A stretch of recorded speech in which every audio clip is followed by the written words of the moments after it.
This is when I'm supposed to start saying things, using words and stuff. So, oh yeah, I'm supposed to be really excited. This is an experiment I want to try. I just started reading this book called Chi Running, and the book is simple. It's a type of practice, or a series of practices that are supposed to be beneficial to running and helping people run longer and with less pain and stuff like that.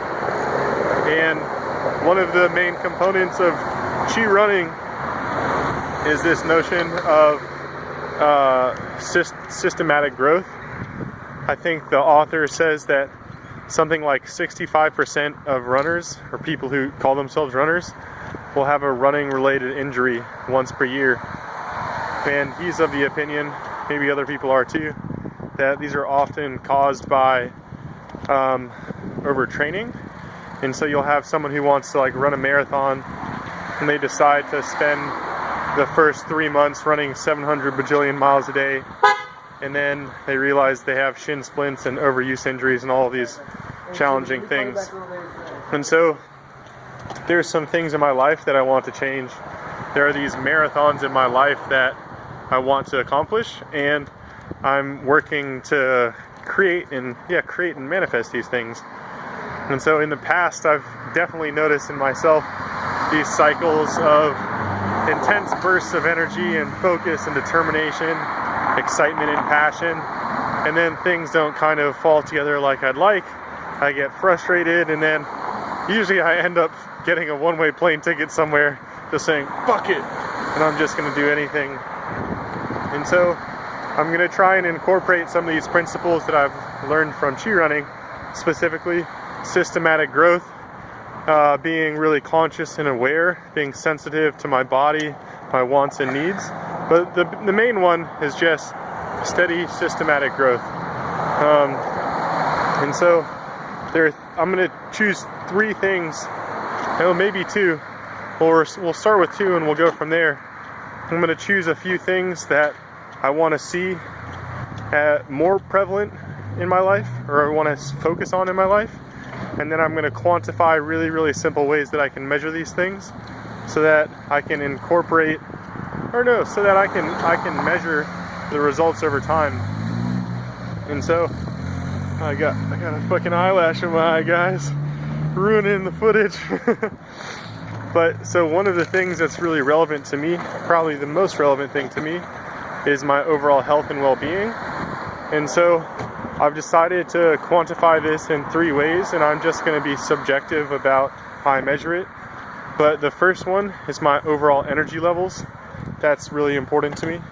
The second is my presence, or the absence of pain. So I've had a lot of sports injuries over my life, and very, very frequently do I find myself in situations where I'm experiencing physical pain. I'm not really about it, so that will be number 2. And then number 3 will be this kind of amorphous category of how easily or how well I'm able to do the things that I want to do. So I want to be able to play sports, I want to be able to dance, I want to be able to run, I want to be able to do all of these things without experiencing pain and while also having high energy levels. So those will be things that I kind of self-assess.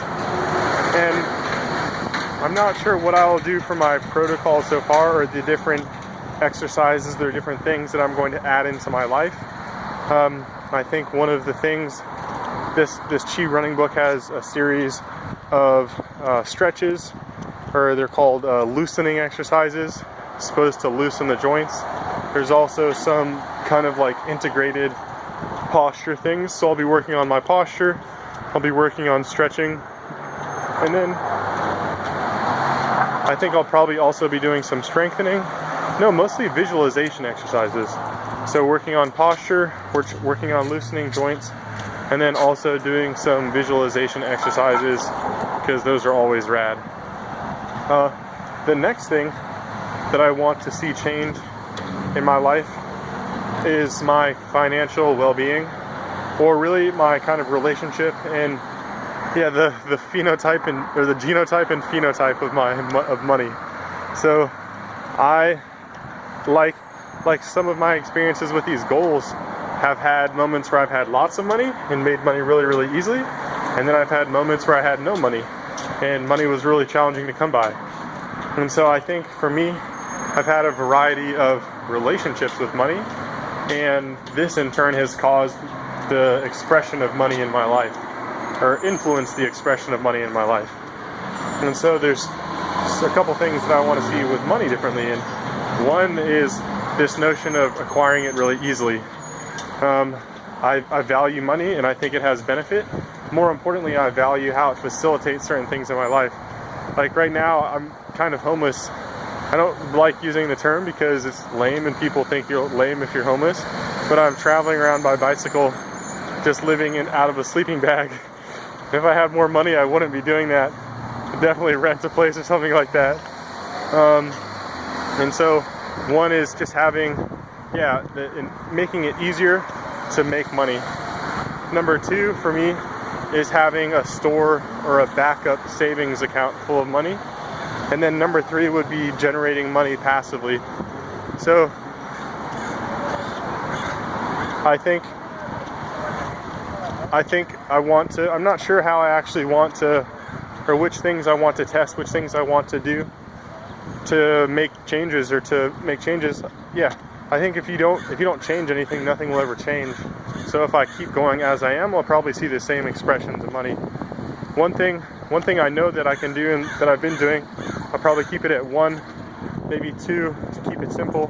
One is working with these visualization exercises. Visualization is really key and really powerful. And so I'm gonna try maybe once a day, do a visualization exercise about my relationship to money. And I think for simplicity's sake, we'll just keep it at that. So nothing else, just keep going about my day-to-day, normally what I've been doing, but every day do a visualization exercise in regards to money. I think that'll be interesting. I'm gonna try all this stuff for 30 days, so we'll see how it goes. I'll